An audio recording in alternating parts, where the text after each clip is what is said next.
পেঁয়াজ রসুন ছাড়াই এই গরমের সেরা পটলের রেসিপি আজকে বানিয়ে দেখাবো।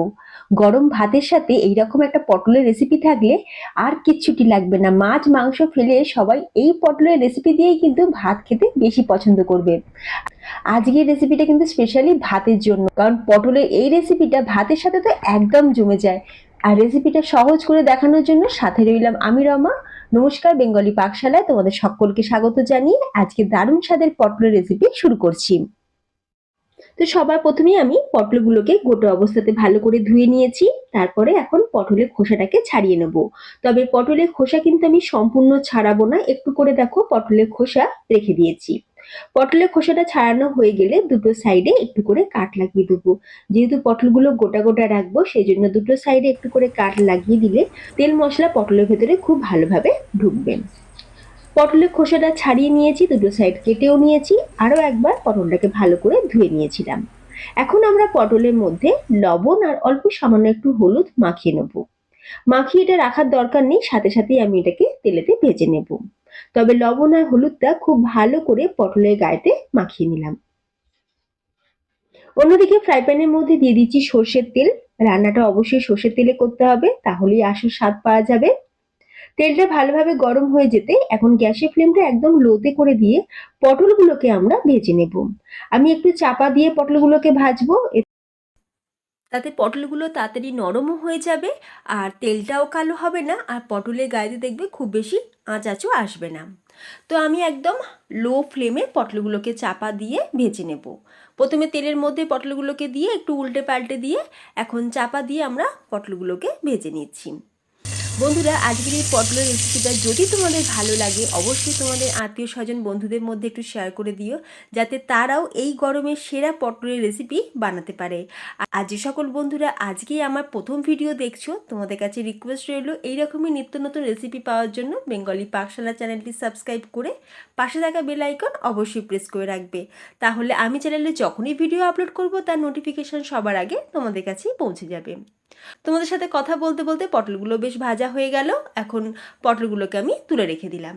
অন্যদিকে একটা মশলা রেডি করব, সেই জন্য একটা প্লেটের মধ্যে আমি নিয়ে নিচ্ছি বড় চামচের হাফ চামচ কালো সর্ষে, বড় চামচের হাফ চামচ হলুদ সর্ষে, 1 চামচ দিয়ে দিয়েছি পোস্ত আর 1 চামচ চারমগজ।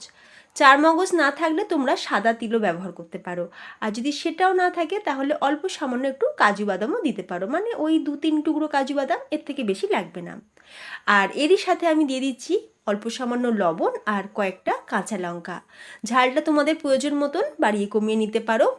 এখন এই মশলাগুলোকে আমি শুকনো অবস্থাতে ভালো করে গুঁড়ো করে নিয়ে তারপরে অল্প সামান্য জল দিয়ে মশলাটা সুন্দর করে পেস্ট করে নিলাম।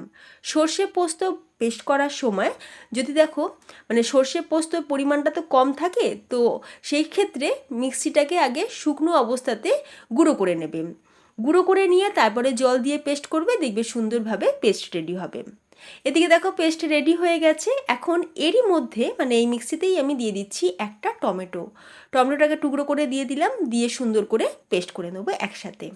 আচ্ছা, এবার দেখো আমি এখানে একটা নিয়েছি টিফিন বক্স, তার মধ্যে আমি ভেজে রাখা পটলগুলোকে প্রথমে দিয়ে দিলাম, তারপরে দিয়ে দিচ্ছি সেই মশলার পেস্ট।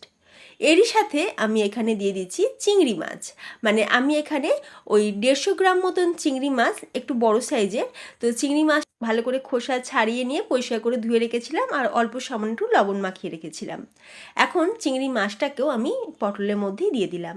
এরই সাথে দিয়ে দিচ্ছি কাশ্মীরি লঙ্কার গুঁড়ো, অল্প সামান্য হলুদ, লবণ পরিমাণ মতন আর অল্প সামান্য একটু চিনি।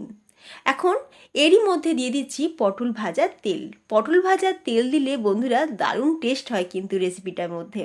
তো আমি ওই জন্য এক্সট্রা করে সর্ষের তেল ব্যবহার করছি না, পটল ভাজার যে এক্সট্রা তেলটা ছিল সেটাই দিচ্ছি। আর যেহেতু আমরা গ্যাসের আঁচটা একদম কম দিয়ে পটলটা ভেজেছি, তাই তেলটা কিন্তু পুড়েও যায়নি বা কালোও হয়নি। এখন খুব ভালো করে সব কিছুকে মিক্স করব। তবে তার আগে মিক্সির জার ধোয়া আমি ওই হাফ কাপ পরিমাণের জল আমি এতে দিয়ে দিলাম, কারণ মিক্সিতে মধ্যে অনেকটা বেশ মশলা লেগেছিল, সেজন্য একটু জল দিয়ে ভালো করে ধুয়ে নিয়ে সেই জলটা দিয়ে দিলাম, দিয়ে ভালো করে মিক্স করে নিয়ে কয়েকটা চেরা কাঁচা লঙ্কা দিয়ে দিলাম। এখন টিফিন বক্সের ঢাকনাটা আমি বন্ধ করে দিলাম। এবার চলো গ্যাসের কাছে চলে যাব। আমি গ্যাসের উপর একটা কড়াই বসিয়ে তার মধ্যে আমি টিফিন বক্সটাকে রেখে দিলাম, আর তাতে আমি দিয়ে দিচ্ছি জল। তবে জলটা কিন্তু একটু বুঝে দিতে হবে, টিফিন বক্সের ঢাকনা পর্যন্ত যেন জলটা না থাকে, ঠিক একটু নিচে পর্যন্ত থাকবে এইরকমই দিতে হবে। কারণ জলটা যখন ফুটবে, যদি টিফিন বক্সের মুখটা আলগা থাকে তাহলে জলটা কিন্তু ভেতরে ঢুকবে। সেই জন্য জলের লেভেলটা একটু বুঝেই দিতে হবে, মানে খুব বেশি জল দেওয়া কিন্তু দরকার নেই। এখন চাপা দিয়ে আমি গ্যাসের ফ্লেমটা একদম লোতে করে দিয়ে 15 থেকে 20 মিনিট আমি এইভাবে স্টিম করে নেব। ফিরে এলাম 20 মিনিট পর। আমি গ্যাসের ফ্লেমটাকে অফ করে দিয়েছিলাম, তারপরে আমি গরমেতেই ওইভাবেই রেখে দিয়েছিলাম। তারপর যখন বক্সটা পুরোপুরি ঠান্ডা হয়ে গেল, তখন আমি তোমাদের টিফিন বক্সটা খুলে দেখাচ্ছি। তো তোমরা দেখতেই পেলে কত সহজেই তৈরি হয়ে গেল আমাদের পটল চিংড়ি ভাপা। পটল চিংড়ি আমরা সাধারণত পেঁয়াজ রসুন দিয়েই খেয়ে থাকি, তবে একবার এইভাবে খেয়ে দেখো, স্বাদ মুখে লেগে থাকবে। গরম ভাতের সাথে সত্যি এই রকম একটা রেসিপির জুড়ি মেলা ভার। গরমের সেরা পটলের রেসিপি কিন্তু আজকে বানিয়ে দেখালাম, গরম ভাতে দারুণ লাগে খেতে।